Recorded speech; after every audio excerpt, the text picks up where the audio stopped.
Welcome to Let's Go Indigo. I'm your host, Isaac Holtz, and on a good day, Indigo Ike.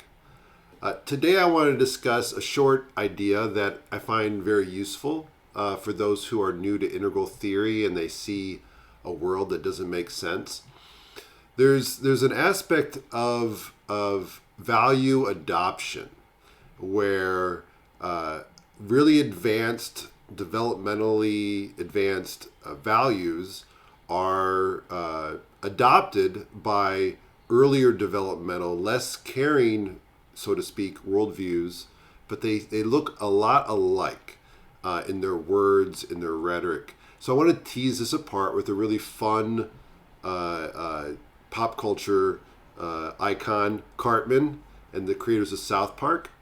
So I'll show this. We'll get into the ideas soon, but let's go ahead and take a look at Cartman. For those who don't know, the PC principal, I want to show you him first.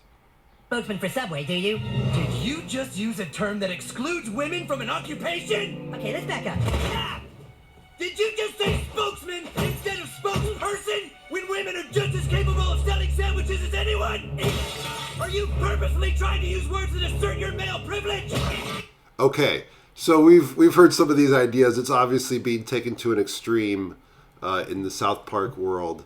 I'll switch to this map for a moment, and we're gonna look at some of these value spheres. For those new to integral theory, this light spectrum of colors are just a shorthand to talk about developmental stages that humans, adults, go through, children, adults. And we're going to take a look at red, amber, which we just saw in this clip, and green. We'll talk a bit about green in a moment.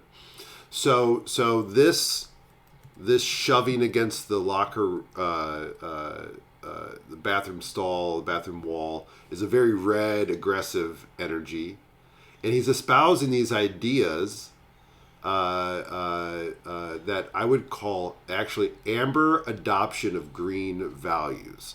And just for a moment, we'll go back to this clip of the South Park creators talking about it, and I'll spin it in an integral way. But it's like college people being like, hey, bro, you think that's fucking funny? That's fucking racist, bro.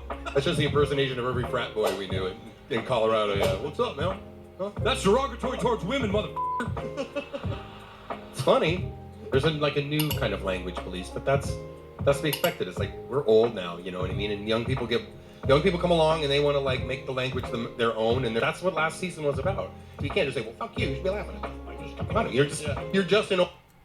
Okay, so Matt and Trey have their own interpretation of what's going on, and it's valid, and I think it's pretty fair. They're pretty kind to the frat guys in a way.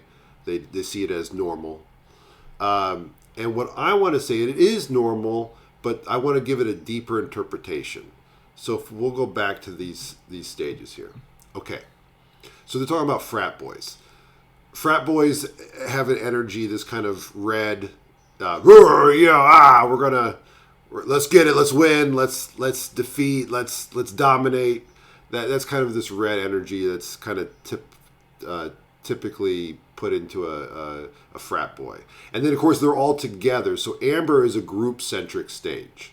This is us versus them. And so they have formed their group, their fraternity. And nowadays they'll probably feel simpatico with other fraternity guys. And if they grow into an orange worldview, they would see every human, every person, people who live in apartments in college as brothers and stuff. But for the most part, you can just kind of simply look at frat as a whole, as a group, as an amber worldview. Okay. Now, if we go back to this clip, what PC Principal is saying... Wait, do you? Did you just use a term that excludes women from an occupation? Okay, so just that alone. Did you use a word or phrase that excludes women from an occupation? Okay. This is a topic that, in the right situation, could be a very serious discussion. And I would put this idea of excluding women or not being fair to women or being racist or derogatory toward another race or gender. I would put this kind of discussion happens around green. Orange is a very world-centric, everybody deserves equal chance. But green looks at the groups and the individuals that have been excluded and looks to engage in conversation and in law and in policy to make sure that that doesn't happen. So here we see PC principle enforcing or really going at these green values, but they've just been adopted from he's obviously, if you watch enough of the show, he's a really red character with a amber group of just anybody who believes in these politically correct worldviews. But they've become politically correct because green is very dominant, strong in the world today in terms of culture in the U.S. So I just want to kind of introduce this idea that values from higher stages get adopted by earlier stages.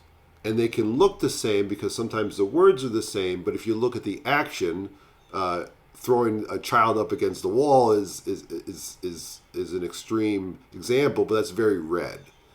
And then having this us versus them, concrete, operational, is amber. Even though the surface, the words come from green. And this may seem sort of obvious, hopefully, as you see this, real green would be much more sensitive to these ideas. And I hope by talking about it in a firm but fair way is hopefully demonstrating an integral way, a teal way to look at some of these things that are happening in our culture. Okay. With that, I'll leave you there. We won't do any indigo stuff, but be present. Be present to those in your lives, and you'll touch into indigo if you have some teal floating around in your mind. All right, y'all. Be well.